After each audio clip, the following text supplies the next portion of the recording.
Welcome to Kenton Teaches. Enjoy the video. You'll start by making sure the dime and its case have usable battery. Low power can break a reset. Once charged, power the earbuds off and remove the dime from any paired device lists to clear old link data. Make sure you know where the multi-function button is on each earbud and the case. This is what you'll press to force the reset. Doing these steps first prevents partial resets and avoids reconnecting to the wrong device after you finish.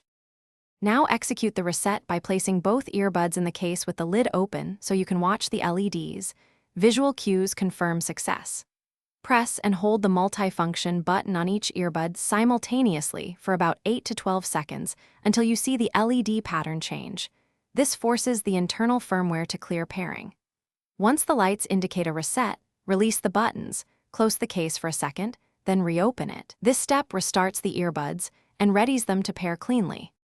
Finally, repair the dime by turning on Bluetooth on your phone and selecting Skullcandy Dime when the earbuds enter pairing mode.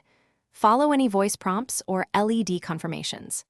If pairing fails, make sure you removed previous entries and restart your phone. Sometimes the host device caches the old link. If problems persist, fully drain both the earbuds and case, recharge them, then repeat the reset. That extra power cycle clears stubborn. Thanks for watching. Please subscribe if this video was helpful.